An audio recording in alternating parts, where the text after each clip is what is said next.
Ayan, dapat ngiti parati tayo, di ba? Para hindi tayo malungkot. Mas maganda parati nakangiti talaga tayo, di ba? Kahit kumakain tayo. Ganon, dapat parati. Kahit natutulog tayo, dapat nakangiti tayo. Ganon. Para wag namatay tayo, nakaganon tayo yan. So, ayan, magandang araw sa inyo lahat. Nako, ngayon lang ako nakapag-post ng mga videos ko kasi ang bagal na naman talaga ng internet. So, ito nga, ang usapan natin ngayon, yung usapang natatae ka, tsaka yung usapang naiihi ka, ganon. Tapos yung tumatae ka. Ayan, medyo ako nito, dugyot. Ayan, alam niyo naman si Boy Lande, lahat ng kadugyotan, pinapasok. Ayan, paano, yun nga, unang-una muna yung story ko about dun sa naiihi ako, nagdadrive ako, dito sa may EDSA, na traffic ako. Eh ngayon, ihing-ihi na talaga ako, di ba? Tapos alam mo yung mabuti na lang may bote doon. 'Di ba? Eh di doon ako umihi. Pero ito ang pinakamatindi dati. Nung baby pa si Chino, yung anak ko, nagda-drive ako, na-traffic kami. Shit, wala, ihina talaga ako, yung pantog ko talaga, yung clitoris ko talaga, sinisipa-sipa na, oy, umihi ka na, gumagano'n sa akin. Tapos ayun, mabuti na lang, meron ako nakitang pampers ni Chino. Eh ngayon, kinuha ko yung pampers na yan. Eh, nilagay ko talaga sa kwan ko, nilagay ko dito sa may harapan ko. Iihi na sana ako, puta ina itong mga batang to, kumakatok, namamalimos. Eh, di binuksan ko, sabi ko, mga putang ina kayo, sabi ko, wala na nga akong pera, sabi ko talaga, nagmura na talaga ako, katok talaga sila ng katok, eh, nakakainis na rin, di ba? Wala, nagbigay na nga ako ng pera, tapos tumambay pa sila, ihi na talaga ako. Tapos nung binigyan ko na rin sila ng pera para umalis na sila doon. Tapos mamaya yung nagtitinda ng kwan, ng cobra, tsaka mga tubig, nakatambay naman doon. Hirap na hirap ako, wala na, hindi ko na talaga kaya. Di umihi na talaga ako, kahit makita na nila talaga ako. So, ayun. Tapos ito, naalala ko dati, graduation namin to ng masteral dati. Tapos nandun yung mga crush ko, di ba? Tapos nandun yung mga classmate ko. Ihing-ihi na talaga ako, pumasok ako talaga doon. Tapos yung mga umiihi doon, mga social din. So, ayun, ihing-ihi na talaga ako. Eh, nasarapan ako talaga sa ihi ko. Gumanon talaga ako. Shit, bigla ako napautot sa sobrang sarap. Ganon, tinginan talaga sila sa akin. Talagang takbo talaga ako. Kahit yung talagang, alam mo yung, hindi pa talaga yung tapos, yung talagang may, yung talagang, alam mo yung may naglalaglag pa na tubig-tubig. Talagang hindi ko talaga, I cannot talaga. Tapos noon, ito naman sa pangtain ako, nag-CR ako. Yung masakit na talaga yung tiyan ko, talagang ilalabas na talaga. Eh, kumakain ako sa restaurant dito sa may Raffles, dito sa Makati, yung social na kwadyan hotel dyan. Kumakain ako, tapos alam mo talagang lalabas na, eh, nag-CR ako. Tapos nung nag-CR na ako, ayan, nung finish ko na, puta ina, umapaw!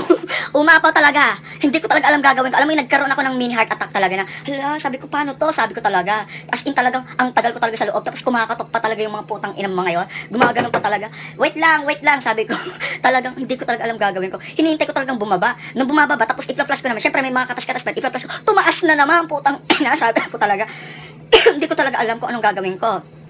Nung wala na talaga magawa talaga. Kasi hindi talaga tumataas ng tumataas. Every flash mo tumataas, umapaw po siya. Umapaw talaga. Nako, tapos ayun, ang ginawa ko na lang talaga, tinakpan ko muna, tapos tinisyo-tisyo ko muna. Tapos yun na, tapos nung pagbukas ko ng pinto, diretso talaga ako. Hindi ako tumingin doon sa lalaki na papasok sa siya, sa siya. Tapos ayun, umupo ako sa table ko, tapos biglang naglakad yung lalaki sa akin. Tinignan ba naman ako? Gumagalang gana. Putang ina, aalis na tayo, sabi ko sa kaibigan ko. Ayaw ko nang kumain dito. Ayaw ko na talaga. Punyetang si Arian. Tapos ito talagang hindi ko talaga makakalimutan. Nako, nanood kami ng movie dyan sa MOA. Last full show talaga yon. Tapos nung nanonood na kami talaga, alam niyo nangyari sa akin, sumakit na naman siyang ko. Gusto, alam mo yung parang magdadayariya, talagang lalabas na talaga. Eh, nag-CR ako. Pagka-CR ko, pagkapasok ko doon, ay na, ganun talaga, isang bagsakan talaga, ganyan. Tapos, akala ko may tissue doon, isang ganun lang, isang punas lang, pero marami pa, hindi pa talaga mapupunasan yung pwede ko.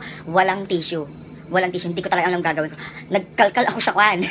Nagkalkal ako doon sa basura. Titingin sana ako doon kung may mga tissue pa na hindi gamit. Ganun. Talagang wala na talagang magagawa, no? Sabi ko, gagano. May nakita ako ng tissue hindi gamit. Sabi ko, ginamit ko talaga. Ginanong ko, shit, kesa naman mga amoy ako dito. Pag wala talaga. Wala na akong makitang tissue doon. So, may nakita akong cup doon. May nakita akong cup ng Jollibee. Tapos alam niyo yung nangyari doon, nakita ko sa yung cup ng Jollibee, yung nagtakal ako ng tubig doon sa may, alam mo sa plasyan, gano'n, kumuha ko ng tubig doon, tapos doon, yung pinanghugas ko na lang. Grabe. Tsaka nung kumakain ako pala dito sa MOA, recently lang talaga, last June lang talaga ito, kumakain kami sa isang restaurant dyan ng isang chef, gano'n. Tapos ayun nga nung kumakain kami, sumakit na naman tiyan ko, parati na lang sumasakit tiyan ko, alam niyo naman ang mga buntis, di ba? So ayun nga, pumasok ako sa CR, tapos ayun, in-enjoy ko na lang talaga, naglalaro ako nung sa cellphone ko ng volleyball, gano'n, nagaganyan ako. Akala ko nakalak na talaga, sagad na talaga yung lock. Dapat sinasagad pala yun. Tapos may nagbukas ba naman, kaharap ng pinto ko, may table doon. Ewan ko ba kung sino nag-design nung pa na yun, restaurant na yun. Harapan talaga ng CR, may table talaga, kumakain. Pagbukas talaga nila, shit, nakabuyang-yang ako. Hindi ko talaga, I cannot talaga. Yan talaga hindi ko makakalimutan. Ayaw ko na talaga kumain dyan. Nako.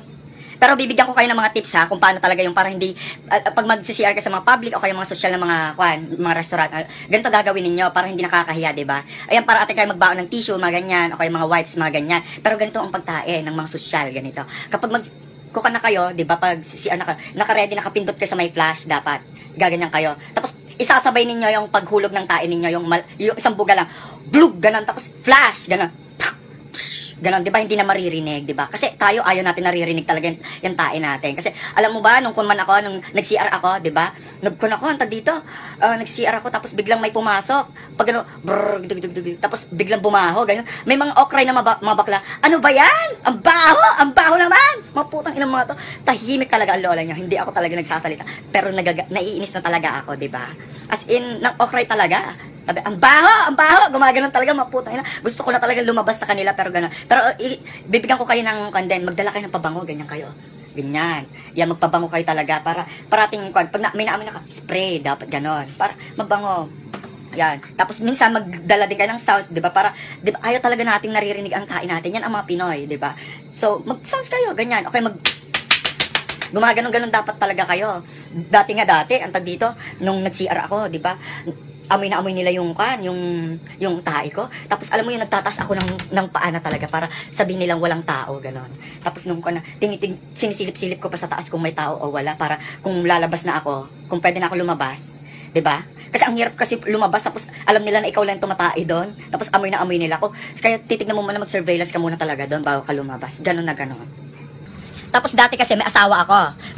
Magkatabi kami kasi mahiga dati. Nananaginip ako dati na naiihi na ako. Tapos sa panaginip kasi natin, ang hirap-hirap 'di ba maghanap talaga ng ng CR na ihihan. Tapos nung nakahanap ako talaga, umihi talaga ako. Tapos bigla ako nagising, shit, naihi ako sa nagising din yung asawa ko na gano'n. Tapos alam mo, ba't ka basang-basa ganyan? Ano ba 'yun? Para naihi ka ba? Alam mo ang sagot ko sa kanila, hindi, kumain kasi ako ng Payless, 'di ba? Magkaamoy yung Payless tapos yung hindi, natapon ko kasi kanina, ayan, mabuti na lang talaga. Meron ako yung chong-chang-ching na na Payless na tabi ko doon, na kinain ko kagabi.